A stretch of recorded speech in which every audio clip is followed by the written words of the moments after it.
Science Alliance! Hello, I am Lara. This is Theatre of Science. I am trained to teach physics. Up to A-level, actually. So we're doing a GCSE course. I'm just streaming it live for free into the internet. This is actually the second waves lesson. You don't need to have seen the first lesson on waves to watch this one. I'm going to do something that I don't usually do. I'm a bit embarrassed about it. I don't like doing it. I like you to be able to jump in anytime and not feel like you've missed something. But last week, I just felt like the lesson had gone on long enough and like you'd had enough brain exercise. But on the free printout, if you go to my website, there are free printouts for these lessons. You don't have to have them. You don't have to have them. It all goes on the board. But there was a printout with some past paper questions on. And I said if you wanted to have a go at it this week, then we would go through the answers today. So I don't really like starting with something we did last week because I feel like some of you are going to go, oh no, I didn't do this and therefore I am out of my depth and I can't carry on. It's not that. You're just going to have to sit through 2 minutes of me showing answers and then we'll get to the good stuff where we make a rainbow. Woohoo! Okay, so last week, quick recap because this is good. You need to know this for this week anyway. We learned that there were two different types of wave. Do you remember? We made a slinky because of my life and my brain. I've got it here on the floor. We made a little slinky out of paper and we worked out that you can move slinkies in two different ways to make two different kinds of wave. One type of wave is a transverse wave where the vibrations go in a direction that is at right angles to the way that the energy is travelling. I've used this posh word propagation. That just means which way the energy is travelling, right? So we looked at, you remember, waves carry energy, they don't carry stuff. Be a little bit careful, please, because you're IGCSE physicists. Be very careful with words like up and down and side to side. I was sort of, last week I was going a bit like, ocean waves go up and down, but the movement of the energy is from side to side. Obviously, you could get a transverse wave where the vibrations were side to side and the energy was being carried up and down. So it's best to say words like at right angles too. So that's your transverse wave. And then we learned about longitudinal waves. A good example of a longitudinal wave is a sound wave where the vibrations are in the same direction as the way that the energy is travelling. So like sound waves are just air particles basically bumping into each other like dominoes. So they, if you like, if they were going side to side, the energy would also be carried from side to side. And then some of you won't have done, it's totally fine, it's fine, isn't it? It's not school, you're not in detention, let's just go through it. I gave you this question, which had two diagrams, and it said, two illustrators draw sound waves for a children's book. So one illustrator is saying that this would be a good picture for the children's book to show a sound wave, and the other one is saying this one would be good to have a sound wave. One of them's like an up and down the ocean wave, and the other one's just lots of lines kind of moving into each other. Explain which diagram is more scientifically accurate and why. Which one of those is more scientifically accurate? Even if you weren't at last lesson, I've actually given you the information that you need to get this right, although you weren't necessarily taking it all in because it was a lot of information. So a sound wave is a longitudinal wave where the vibrations are in the same direction as the energy transfer. So this B was a longitudinal wave. So the answer was B. Sound waves are longitudinal. You had to say to get the mark. You had to use the word longitudinal. And B is also longitudinal. So that's quite a nice 2 marks, isn't it? Which one of those is a better diagram of a sound wave? Well, it's B because that's a longitudinal wave in the picture and sound waves are longitudinal. And then you had to just describe what was meant by longitudinal wave because the vibrations are in the same direction as the energy transfer.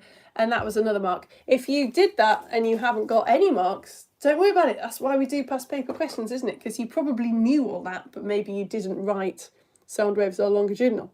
B is longitudinal. Vibrations are in the same direction as the energy transfer. So anyway, that was the answer. Or you could have said the opposite. You could have said, oh, it can't be A because A is transverse. And that means the vibrations are at right angles to the direction of energy transfer. And that's not how a sound wave works. You could have said that as well. Give an example of a transverse wave. You could have said an ocean wave. Or the other example that we looked at last week is a slinky vibrated at right angles to the direction of the energy transfer. Whew, not just a slinky. This one, you don't need to know this for this lesson, so apologies if you're new, it's a bit boring. But we looked at last week how frequency is the amount of waves per second. Now this is showing us one wave all the way up, all the way down, back to the middle. One wave is passing this point in 2 seconds. It's taking 2 seconds for this whole wave to travel. So how many waves per second? It's half a wave per second. And hertz is what we use for per second. We'll look at this later in the course, so it doesn't matter if you don't know that yet. And a period is how long it takes a wave to complete one wave. So the period is 2 seconds. Is that all right? This is saved on YouTube forever, so if you're not quite understanding this or you haven't got the sheet to mark it or whatever, you can always come back later. And this one was just kind of a memory game. This, in it, you've got a diagram of a wave, loads of different letters on it. Which letter is the amplitude? The amplitude of a wave is the maximum vibration it does away from the midpoint. So if this line is the midpoint, the furthest away that wave gets, that distance is the amplitude. So the amplitude is C. They're going to test you because they think that you think that it's A, but it's not A. It's not the top to the bottom. It's the distance it gets from the midpoint. So it's C. The wavelength, well, you could have said F, because you could measure a wavelength from peak to peak, or you could measure it from trough to trough. You can measure it from wherever you like to wherever you like, really. It's just one whole wavelength. Just trace your finger, or your spoon, apparently, along the wave, and then as soon as it starts repeating, you've covered one wave. And the crest was D and the peak was D, because they're both the same thing. They mean the highest point of the wave, which is hopefully quite easy to remember because you get a peak of a wave, don't you? Or the crest of an ocean wave. Okay, whew. So that's what we did last week. Can we please learn about electromagnetic waves now? Well, they are now your other example of transverse waves, because electromagnetic waves are transverse waves. Right. Shall we make a rainbow? Well, I'll tell you just a little story. Well, just a little story. So to make a rainbow, if you've never done this with me, I'm so happy about this activity. I made it up myself and I love it. I love it. It's the best activity I've ever done. You need a screen, first of all, to project your rainbow onto. You need a glass of water and a mobile phone torch. It's much better if it's a wine glass of water. I'm sorry if you don't have one. Try it with a normal glass. Maybe you've got a glass where it does work. But you need some sort of screen. I'm being lazy because I've got a magnet and a whiteboard here, which is magnetic, so I'm just sticking a bit of paper to my whiteboard. But I said to bring like a cereal box and some cello tape and scissors if you want to just quickly tape a piece of A4 paper to a cereal box. Can you do that now? Make your screen. So we're going to get a wine glass of water, use a mobile phone torch in a way that might surprise you. I have to say that's on YouTube, so I have to be clickbaity. Yeah, so at the moment, can you just stick, please, a white A4 piece of paper to some kind of box, or put it on the wall if adults aren't going to get upset about paint peeling off the wall. You know what I mean? You need a screen. Okay, so electromagnetic waves. It's a big word. They sound really scary. If you read about electromagnetic waves for doing an exam on like BBC Bite Size or in revision guides, you tend to just get hit with loads of information that you have to memorise. So we're not going to go through every single bit of information you need to basically remember about electromagnetic waves. I'm going to tell you some stuff that those things probably won't tell you to sort of help you understand what they actually are, because that often doesn't really get covered. So this little story is a part of that. In 1819, Danish scientist Hans Christian Ørsted was giving a lecture. 1819. Giving a lecture. In the middle of a lecture, he happened to put a compass down. You know, compasses, right? Detect Earth's magnetic fields, tell you where you are. He put a compass down next to a wire that had electricity flowing through it, and was very surprised by what he saw. Now, regulars to theatre science are very used to me doing this. It's probably really annoying. I'm constantly getting a couple of magnets and holding them next to each other and just being amazed out loud about what happens. Obviously, you all know this, right? If you hold magnets near each other, you can feel them pushing away from each other or pulling towards each other. Why? What is that? Why? Well, before they touch each other, you can feel a push or a pull. What's going on? How do they know each other is there? Well, the answer is, and we'll do more about this later on in the course, magnets are surrounded by force fields, a magnetic field. It's a force field. And a magnet, when it enters another magnet's magnetic field, it detects that force field. So that's why they push towards each other or away from each other. So we knew about that. But we didn't know about this. This was very surprising. We didn't know that if you put a compass, which detects magnetic fields, next to an electric wire, it starts to move. What was going on? Well, it turns out charged particles are surrounded by electric fields, just like magnets are surrounded by magnetic fields. So if you did the electricity module that we did last term, you know that inside a wire there is electricity, and electricity is just charged particles moving around. So those moving charged particles generate electric fields, and it turns out electric fields that are moving create magnetic fields. You don't need to know this. I just think it's interesting. And that's what was messing with the compass. So you've got moving electric fields in the wire creating magnetic fields that the compass can detect. It was a pretty cool thing to discover in front of a huge audience of people. Along comes Scottish scientist and absolute legend James Clerk Maxwell, which says, well, hang on a minute, space is absolutely full of charged particles, isn't it? Moving around all over the place. Space has got stars, black holes, all kinds of cool stuff. Solar wind, which are charged particles moving, which must be generating. Maybe space is full of electric and magnetic fields. And maybe, says James Clerk Maxwell, these magnetic fields vibrate as waves and travel at, blah, blah, blah, does the maths, 300 million meters per second. What an amazing thing to just work out using pen and paper, just using maths. He didn't have to study anything, he didn't have to measure anything, and he was quite right. So, in a similar way to how when you wiggle a slinky you can make a wave, we are surrounded by electromagnetic fields, just force fields. And these force fields are wobbling, and we call those wobbles, just like with a slinky, we call them waves. They vibrate, and their energy is transferred in a direction that is at right angles to the way that they are vibrating. Okay? Now this is the important thing. It's just like the slinky. We give these electromagnetic waves all kinds of different beautiful names, but they're all the same thing. They're all invisible force fields all around us, which are wobbling. The only difference is they've got different wavelengths. So I guess, you know, in a similar way to how you wobble a slinky and you can make the waves be very, very short wavelength, the waves be close together, or you can make them be very spread out. It's the same with electromagnetic waves. But humans have made up these names, right? Electromagnetic waves don't care.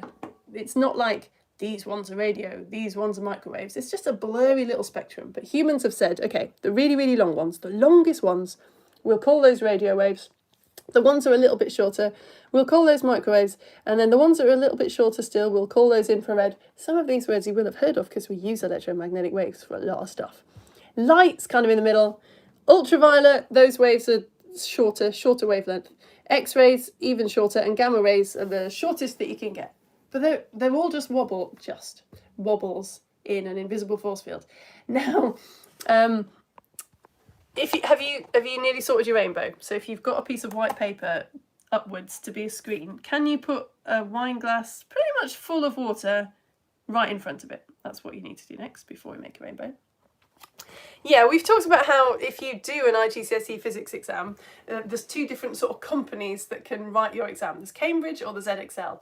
They need very similar things from you. You need to know which one you're doing before you actually sit the exam so that you can revise really specifically what they need. But it's lucky for us, they want you to know pretty much the same thing. Except Cambridge have gone way overboard when it comes to what you need to know about electromagnetic waves.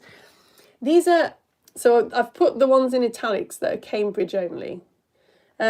These are all the uses that you need to know, and these are all the dangers, because electromagnetic waves are dangerous as well as useful. So rather, it ends up sort of being you just have to try and remember all of those, but we're going to try and look at today how these electromagnetic waves behave and why they're actually used for one thing or another. So here are some questions that I reckon you might be able to answer straight away. You might be able to have a sort of a good guess at these just from what you already know or from what I've already said, okay? So question number one is, there are no particles in space. I mean, I've just said that there are, aren't there? But very, very few particles in space. Do electromagnetic waves need particles to travel? Like, we've looked at how sound waves are made by air particles bashing into each other. So if there's no particles bashing into each other, there are no sound waves. Is it the same with electromagnetic waves? Do they need particles to travel? Question number one. Question number two, how fast do they travel? You don't have to give me a number for that. You don't have to give me a number. It's a bit of a sort of trick question, I suppose, really. How fast do electromagnetic waves travel? There's a big clue in this diagram above. And which do you reckon, if you had to guess, Which do you reckon is the dangerous end? Which end can cause the most harm to humans? Radio, microwave, infrared end, or ultraviolet, X-ray, gamma end? I mean, maybe it's not that obvious.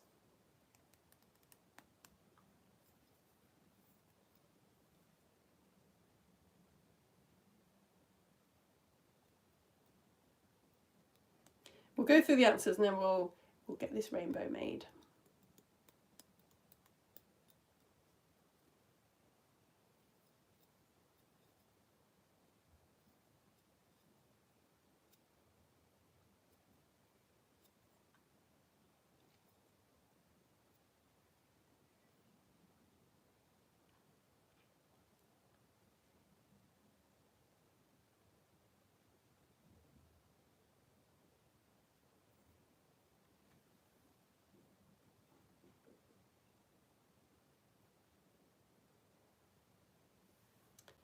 Hi Dean, should we go through it? There's not much for you to, it's just kind of yes or no, isn't it? Let's go through the answers. I want to make this rainbow. So the first one, do electromagnetic waves need particles to travel? Well, your clue was in the picture because here's the sun, and the sun gives off light, and there's quite a lot of space between the sun and Earth. No, electromagnetic waves do not need particles to travel because light gets to us from the sun. Done it, is my explanation for that one. No, they can travel wherever they like. They don't need particles, not like sound, which we'll learn about later. How fast do they travel? They travel at the speed of... Electromagnetic waves travel at the speed of light, because they are light. Yeah, they're light. We'll talk a bit more about why light is light later. But yeah, they're all the same. They're all electromagnetic fields vibrating, so they are all light. So they all travel at the speed of light. They travel at the speed of light when they're traveling at their fastest, like unimpeded. They travel through space at the speed of light. When they hit things like air or water or glass, they slow down, but we get to talk about that in other lessons and do activities, so I'm not going to go into that today. Yeah, they travel at 300 million meters per second, which you do need to remember. It sometimes gets written like this: 3 times 10 to the power 8 meters per second. If you're not familiar with that notation yet, an easy way to remember it is that little 8, that little number after the 10, tells you how many zeros to stick on that number. So they travel at 3 and then 8 zeros meters per second. 300 million meters per second. Can't imagine it, can you? Can't imagine it. Which one do you reckon is a dangerous end? Well, radio waves and microwaves have the least energy. That ends the end with the least energy, carries the least energy.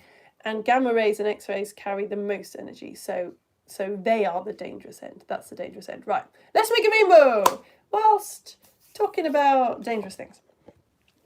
So, I tell you what. Yeah, if you might not have a mobile phone torch because you might be watching this lesson on a mobile phone. Really sorry about that. But if you've got a mobile phone torch on you, can you turn it on? And we will make this rainbow in a sec. Yeah, just want to quickly talk to you about why the waves that are the most dangerous are the most dangerous. Ultraviolet and X-rays and gamma, the ones with the shortest wavelength, those ones are ionizing. Some of you will know what the word ionizing means and some of you won't. We talked very briefly about ions when we did electricity, if you came to those lessons. Atoms are particles that are positive, called protons, with teeny tiny little negatively charged particles called electrons whizzing around the outside. Okay, that's what an atom is. A charged particle, so usually atoms have got the same amount of positive and negative particles, so they're neutral overall, they don't have a charge. If you take an electron away, or add one, then you make an ion. An ion is an atom that has got a charge. So like if I take one of these electrons away, then overall now we've got more positive than negative. So this would be a charged particle, so it's an ion. That was quite fast if you didn't know that, but an ion is a charged particle. We'll talk about that later. You can possibly guess from what I've said what ionizing radiation does, what ionizing waves do. Ionizing waves have got so much energy that they can knock electrons off atoms. That's really dangerous because your body is made of atoms. So all the cells in your body are made of atoms, your DNA is made of atoms, and if ionizing radiation ionizes atoms in the human body, it can do an awful lot of damage. It can cause cancer. So we've got to this list of some of the dangers of EM waves. X-rays and gamma rays can both cause cancer, and you could say like genetic mutations. So they can change the way that cells sort of behave and grow. All right. Now, because they do that, well, and ultraviolet as well is also ionizing. Yeah, we'll talk about why that's slightly different later on, but ultraviolet is also ionizing. This does have its uses. Really weirdly, gamma rays are also used to treat cancer. So they cause cancer, but cancerous cells in the human body, you want to kill them if you're treating cancer. So you could target gamma rays just at the cancerous cells, and that would kill those cells. So yeah, it's a bit confusing. Gamma rays can cause cancer, and they're also used to treat cancer. And gamma rays are also used for sterilizing things, and ultraviolet is used for sterilizing water as well. I will patch some of these holes later, don't worry. But yeah, if water is full of like bacteria and you want to kill the bacteria, you can shine ionizing radiation at the bacteria and it kills them. So gamma rays are used for that, and ultraviolet is used for, gamma rays are used for sterilizing food. It's a very, very popular, incredibly sort of useful thing to do actually, if you've ever come across like pasteurized milk, any loads and loads of foods to make sure they're safe for humans to eat, get, you know, ionizing radiation. Some of you will have various opinions about that, but yeah, it's what is done. Okay, let's make a rainbow, because that was sad, wasn't it? Get a mobile phone torch, and what you've got to do, it seems a bit weird, but you've got to point it upwards in front of your wine glass. Here we go, I'm just getting rid of my charging cable. Here we go. So there's my wine glass. There's my bit of white paper. You get your mobile phone torch and you put it in front of the wine glass, and then just slowly push the torch towards the glass of water and see what you see. Oh, did you see it? Did you see it? Okay, so I'm pushing it towards, I can't tell you how many days it took me to work this out, the right angle. Can you see that rainbow appearing? If I move it away, it goes away, and if I push it over, let's zoom in. Here we go. So you can't see it now, but I'm pushing the mobile phone torch towards the wine glass. Wow, it's so beautiful. Let's keep going. Oh, so pretty. Oh, I love it so much. I'm just going to keep going and see what happens. Look at that. A lovely rainbow. It's even the right shape. Let's zoom in a bit more, shall we?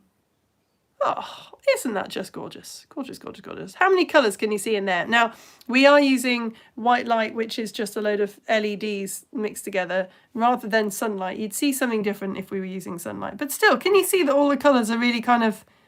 Sorry, I'm probably making you feel a bit queasy.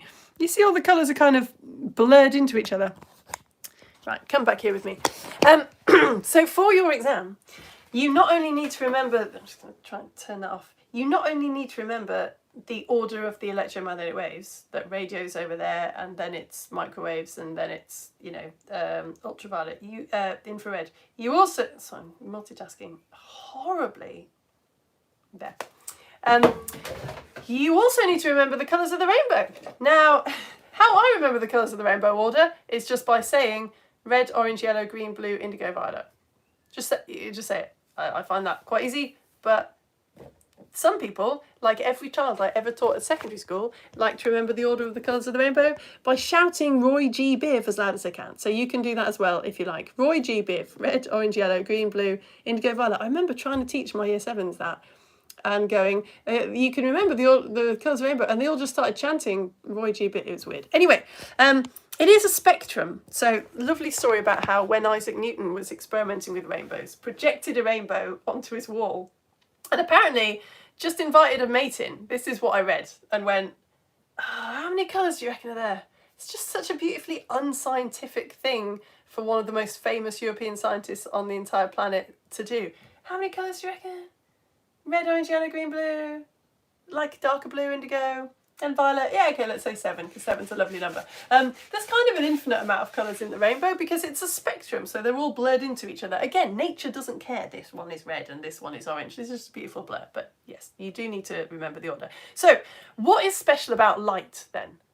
Why is light the special one? Why have we all heard of light? What is it about light?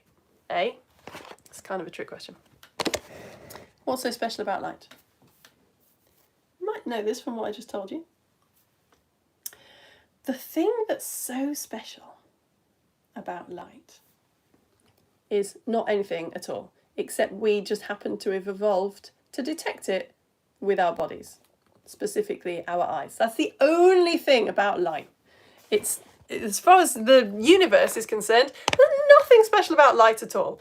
Which is why when we're doing astronomy, you quite often, I always felt like it was cheating. You see a picture of a galaxy and then you read a bit closer and it says, oh, this is actually a picture made with X-rays. Like you can't actually see it like this. It's just we've taken all the X-rays that galaxy is giving off and then we've made different wavelengths of X-rays, different colours. I always felt like that was cheating, but actually, no. Why on earth would you only try and study everything in the universe using the type of electromagnetic wave that humans happen to have evolved to see? That makes no sense, really. So, of course, brilliant humans have come up with now equipment that can detect X-rays and microwaves and radio waves, and that's how we get all these gorgeous images. So, moving on to think about, to try and get into our heads why these different waves get used for different things. Electromagnetic waves can travel through things, or they can be reflected off things, or they can be absorbed by things. If you've got a candle and it's safe to do so, and you've got, again, we're going to light a candle in a minute, okay? If you want to, actually, get that ready, run and grab that from a cupboard. Yeah, electromagnetic waves can travel through things, they can bounce off things, be reflected by them, or they can be absorbed by them, and it's different depending on their wavelength, all right? So you might know, you might not know, the reason why we're seeing this pen lid as red is because white light is all the colours of the rainbow mixed together. So I didn't really say, did I? Because we'll talk about it later when we do other things to do with light. But the reason why you can see a rainbow is because white light is all the colours of the rainbow, and then the water slows down the light and splits it. We'll learn about that in a lesson or two's time. The reason you can see this pen as red is because all the colours of the rainbow are shining onto the pen, and all the colours of the rainbow are getting absorbed by the pen, apart from red, which is bouncing off. That's why stuff looks red. How cool is that? It's like the pen is actually every colour except red. It's just the red is bouncing off into our eyes. The glass of water, which you may well have with you, all the colours of the rainbow are... What are they doing? What are they doing? How are all the colours of the rainbow responding to this see-through glass of water? Well, they're not bouncing off, are they? If everything was bouncing off, we would be getting white light into our eyes, so it would look white, and it doesn't look white. If all of the light was being absorbed, well, then it would look black, because all the light would be being absorbed, and we wouldn't be having any light bouncing back into our eyes. So light, or you could call it visible light if you like, because you can kind of say that all the EM waves are light, but visible light, red, orange, yellow, green, blue, the very middle wavelengths, they're travelling straight through it. They're just not seeing it, are they? That's how I can see my board rubber on the other side of the glass, because light is travelling from the board rubber and just going all the way through the glass and into my eye, as if the glass was not there. That's how invisible things are invisible. But glass is not invisible to, for example, ultraviolet light. If you could see an ultraviolet light, the ultraviolet light would be, I believe, bouncing off the glass and back into your eyes. It just so happens that we live in a world where we're concentrating on what visible light does. Light cannot travel through the human body, you might have noticed, but X-rays can. In fact, X-rays can travel through skin, but they get absorbed by bone. That's useful, isn't it? For things like this. Sorry about this slightly patronising cartoon picture of an X-ray, but you get the idea. So what has that helped us with? Well, this is a good way of getting marks at IGCSE. You'll have noticed that ultraviolet I told you it was ionizing, but it's not lumped into the same dangers as X-rays and gamma rays. That's because ultraviolet light can't travel all the way into, we say it's not as penetrating as X-rays and gamma rays. X-rays and gamma rays can really penetrate into skin. How I remember that is they've got a shorter wavelength. So imagine something really, really short and spiky, like a pin can penetrate skin. A wooden spoon cannot penetrate skin. So I don't know, that's how I remember it. X-rays and gamma rays can get right in there and cause cancer and mutations. Ultraviolet light can damage surface cells and it can cause skin cancer, but it's to do with stuff on the surface, okay? Right, another little puzzle for you. All electromagnetic waves travel through space towards Earth. All of them. Right now, hurrying through space towards Earth at the speed of light, 300 million meters per second, are all different kinds of waves. But if you've brought any sunscreen with you, did I mention that? I might have forgotten to mention that. If you've got any sunscreen, or have a look at mine, you will notice that it only mentions UV. Why is this sunscreen only protecting you from UV light when I've just told you that X-rays and gamma rays are really dangerous? That's your puzzle. X-rays and gamma rays and ultraviolet light are all hurtling through space towards Earth. Why does sunscreen only protect you from UV?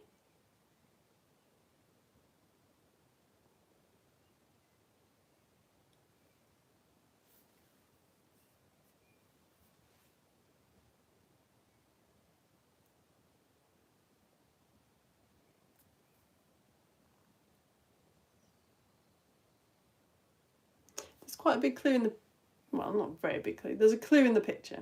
It's quite a big clue.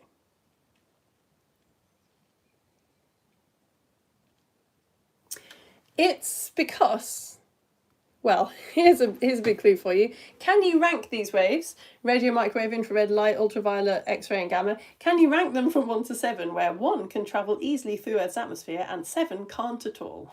You all right with me saying Earth's atmosphere, you know, like the clouds, the air particles, water vapour? Can you rank these from 1 to 7, where 1 can travel really easily through Earth's atmosphere and 7 can't at all? I'm going to give you about 4 seconds because it's not a very complicated system.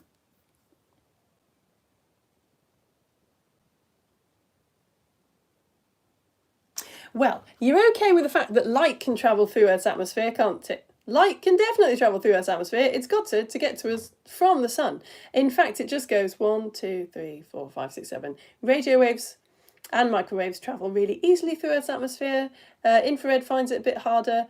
Light finds it a little bit harder.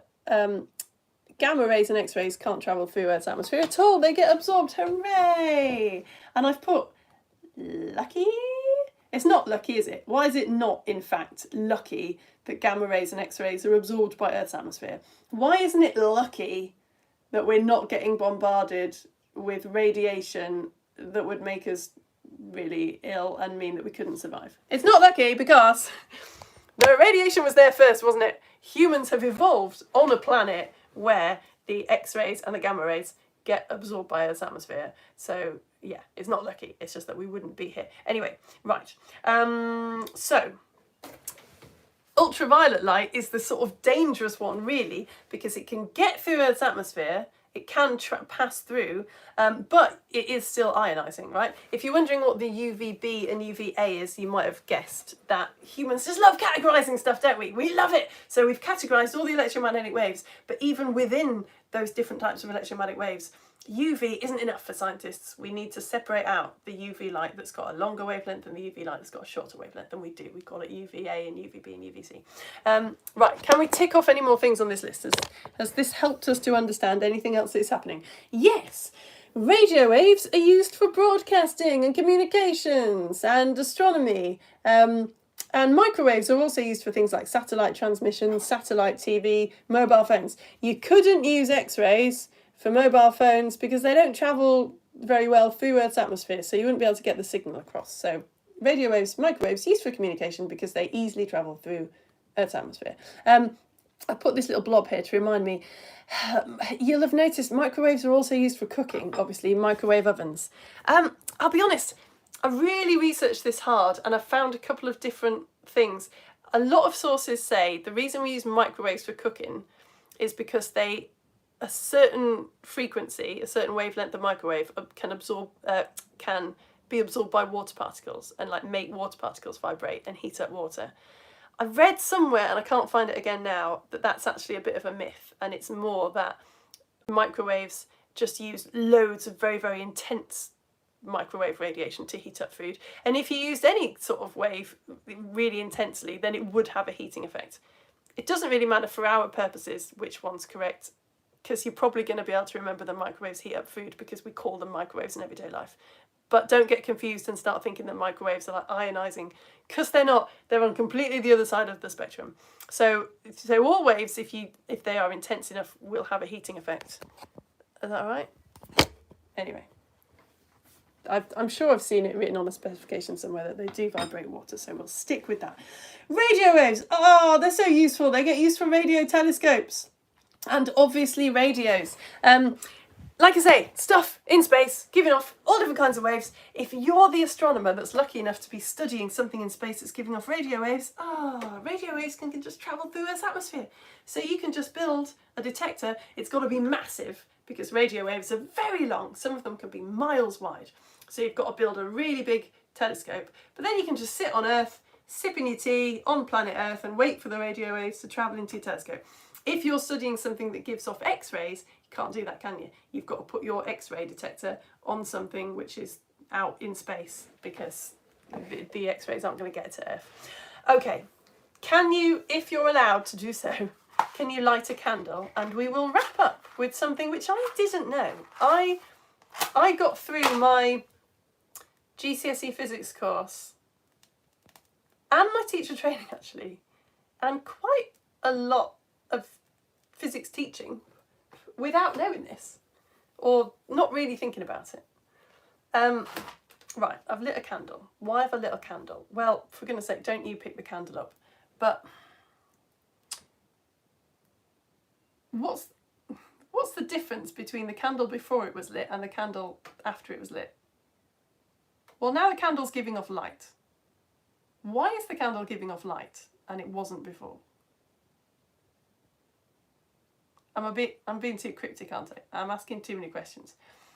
What I want to say, which will hopefully help us to remember it and help you for your exam, is, have you ever seen those kettles that whistle? You put a kettle on a hob and the water heats up and heats up and heats up, and they've got this little kind of nozzle that when the steam comes out, they whistle. You must have seen them in cartoons. I don't think many people actually use them, but there's always some kettle absolutely like losing it, isn't there, on a cartoon, getting really red in the face and huffing and puffing and giving off this enormous loud like whistle. Are you okay with the fact that the hotter the kettle is, the more noise it makes?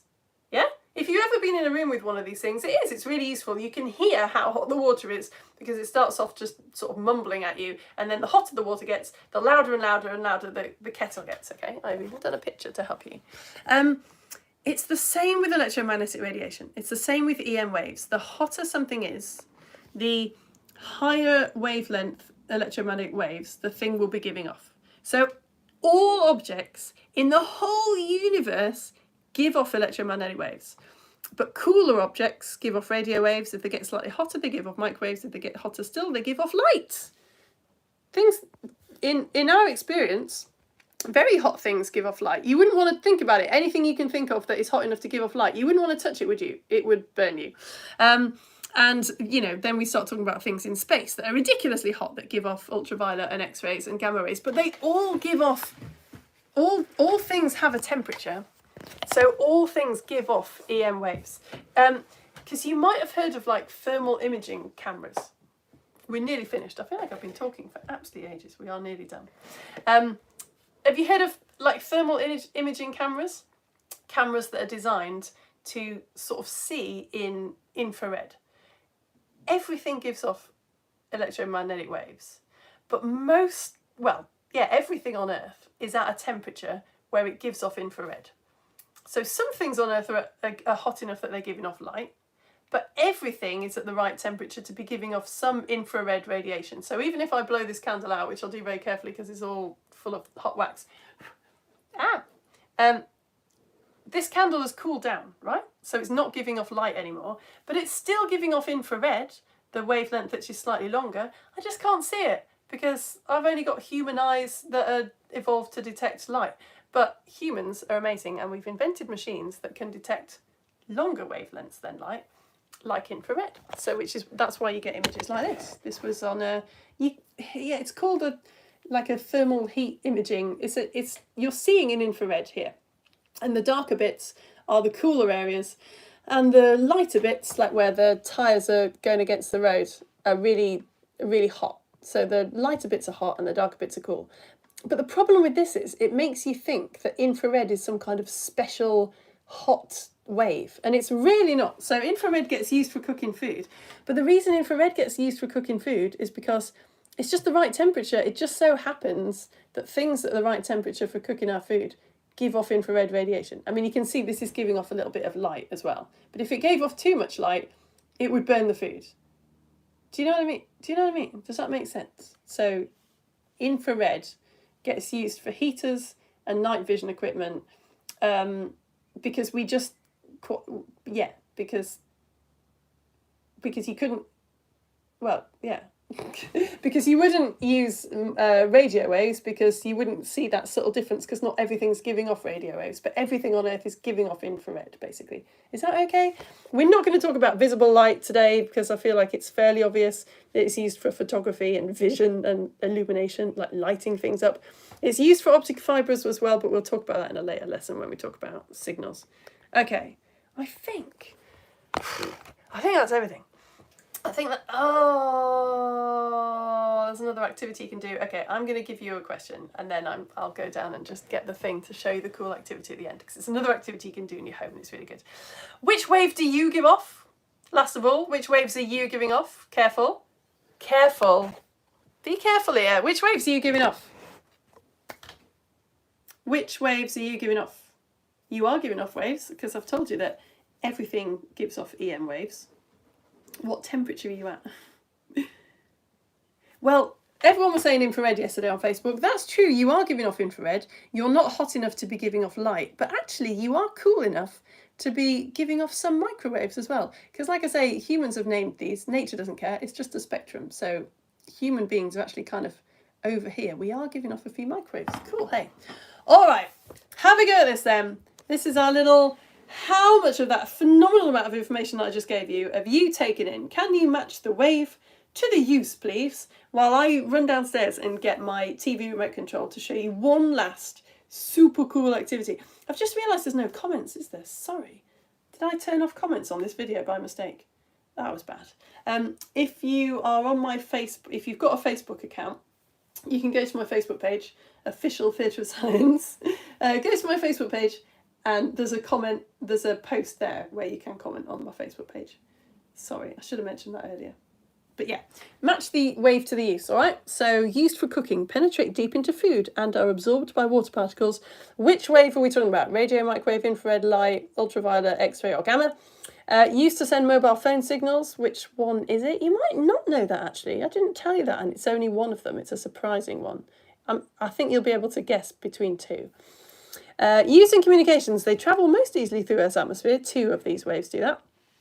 Which one's used to sterilise water? Which one's used for thermal imaging? Which one's used to treat cancer? Which one's used for grilling food? And which one travels through skin and is absorbed by bone? Okay, I'm going to run downstairs and get the TV remote control so that you too can do this awesome activity when I finish the lesson.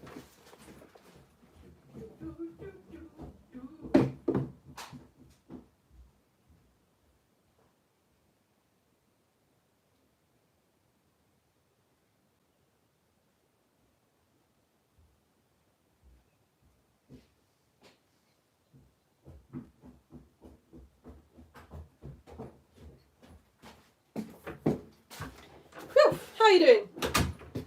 It's not too bad, this, is it? I think you've probably got a lot of the answers right and you've had a good stab at the other ones, do you reckon? Oh, thanks for liking, loves. Thanks for liking and subscribing. I never say that. I should say that every time. Should we go through it? Used for cooking. You might have been confused because it says penetrate deep into food, and I was talking about X-ray and gamma as penetrating very deeply into the human body. But don't forget, they all behave in different ways. You know, some of them can travel through stuff that the other ones can't travel through. Microwaves can penetrate deep into food, and they're absorbed by water particles. So those are the ones that are used for cooking. It's actually, I didn't mention this, microwaves are used to send mobile phone signals as well. So it's the intensity of the microwaves that you use in a microwave oven that make the microwave oven dangerous. You might notice when you're using a mobile phone that your ear does get a bit hot. I mean, there's not a huge amount of research on this yet because we haven't been using mobile phones for that long, but they do have a slight heating effect, but they're not ionizing like these ones are. Radio waves and microwaves are both used in communications because they travel easily through Earth's atmosphere. Ultraviolet is the one that's used to sterilize water because it is ionizing, so it will kill bacteria in the water. Infrared is used for thermal imaging because everything on Earth is giving off varying amounts of infrared depending on how hot it is, so that's super useful. Gamma is used to treat cancer. Infrared is also used for grilling food because stuff that gives off infrared just happens to be the right temperature to cook food. And X-rays, good on them, can travel through skin and get absorbed by bone. And I missed out light entirely because I didn't feel the need to teach you that light helps you see things, but we've done quite a lot of that anyway, haven't we? Okay, right, just before I go then, I'm going to go to my Facebook page and see if anyone's left me a comment. Just before I go, TV remote controls use infrared. You might have been able to guess that because you probably know they don't use light because you don't see light shooting out of your TV remote control. They definitely wouldn't use gamma, would they, or X-rays or ultraviolet because they are ionizing, so that'd be very dangerous. They use infrared. Now, you're watching this on my mobile phone camera, so I can't tell you that when I look at my TV remote with my eyes, I don't see anything. If you've got a TV remote and a mobile phone on you, you can do this right now. Have a look at your TV remote, point at your eyes, it's not dangerous, it's not ionizing radiation, it's not very intense. I can't see anything, I promise you, because my eyes have only evolved to see visible light. But mobile phone cameras, they don't really care about being so precise, they're a little bit blurry either side, so they can pick up infrared radiation as well. So yeah, if we were in the room together, I'd show you that with your eyes you can't see anything. I can't do that bit, but I can point you at my TV remote control through my mobile phone camera, and what do you see? I'm pushing the button. Can you see that? Look at that! Isn't that amazing? So the camera is picking up the infrared radiation and converting it into light. It's good, eh? Yeah. Anyway, yeah, you can try that yourselves at home. Right, you lot, that is the end of this IGCSE lesson on light rainbows or electromagnetic waves, depending on how clickbaity you want to be. Thank you so much for joining me. I'm going to go to my Facebook page, see if anyone's left me any questions, comments, complaints to the management. All very welcome. All good for engagement. If you're not supporting me and you're thinking, this is weird, how does this person make a living? How is this their job? Why would anyone get a science degree and train to teach physics up to A level and then just teach for free into the internet? It is actually, I don't sound really cheesy, but it is literally thanks to you. That is why this is working. Oh, comments, brilliant, let's see. Oh, hello, Faye. Faye's watching live. Hey, hello, Faye. Edmund thinks that sunscreen only needs to protect against UVs. The ozone layer is protecting from X-rays and microwaves. Yes, exactly. Brilliant. Hello, A. Hello, hello, hello. You've been coming for a long time, haven't you? All right, Jacob. Hello, Bastian. And there's Freya. Your camping kettle has a whistle. So jealous. So jealous. I'll just click all comments in case anyone else's comment was hiding. No, okay, that's good. What was I going to say? Oh yeah, I was going to do my ad. I think all of you know, don't you? I feel like all of you know. There might be some people lurking that don't know. How my job works is I do just stream everything for free. I don't teach any private lessons. I don't do any one-to-one. There's no one paying me large amounts of money to do anything else. You are literally my students. I stream everything for free. There's a homework PDF actually that IGCSEs get that I'll put up later. The printouts are free from my website. It's all stored on Catch Up. Basically, part of my job is just make it all as accessible as possible. And I just say, if you are using me as a resource and you can afford £5 a month towards these lessons, then please chip in £5 a month towards my wages. And it's actually working. People are doing it. I can't believe it. It's amazing. Like, you can have it all for free, but people are just choosing to give me £5 a month because there's enough of you that all adds up to being a wage for me. So yeah, it's all good. If you go to my About section, because you're on YouTube right now, if you go to my About section, there's a link to this website called Coffee, and it's a very good time to sign up, because when you sign up to support me, I send you some, what I usually call rainbow glasses. They're not rainbow glasses, actually, they're diffraction glasses, so they'll be good for you for IGCSE, and I send you a sheet about how they work. And I also send you Theatre of Science magazine. And Theatre of Science magazine, when you first sign up, you get a welcome pack with a past issue or two in it. And then you're just on the list, and when I've next written a magazine, then you're on the list and you get the next one automatically. But it takes me ages to write it, like so long, you wouldn't believe. So my poor patient supporters, I'm looking at a lot of you, have been incredibly patiently supporting my lessons and waiting for the next magazine to come out. And it's come out! It's come out! It arrived at my house and it's on Spies. So I'm going to say, I think for like, I don't know, if you're watching live, I'm going to say until maybe Sunday night. If you sign up now, you're going to get the welcome pack as normal, and then you'll get this magazine. But after Sunday, I think I'm going to say this magazine gets kind of pulled, because it's too good, frankly. It's too big and beautiful, and it took me too long, and it's not really fair that some people wait a year and some people just get it straight away. So I'm going to pull it after a week.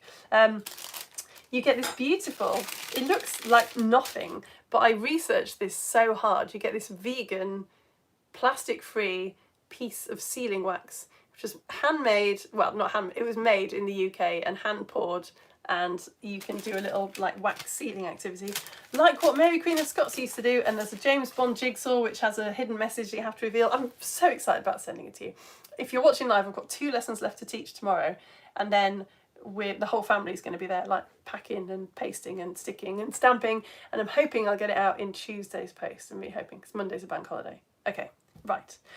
Whew. So, without further ado, I will go and I will get packing. So thank you very much for your support. Thank you very much for signing up. If you haven't signed up already, then thank you in advance, I guess. And if you can't sign up, then that's absolutely brilliant. That's what these lessons are for, is so that you can just access free IGCSE physics lessons from a qualified teacher. It's working so well. So thank you to my supporters, because obviously you are the reason that it is working so well. Okay, I'm going to go.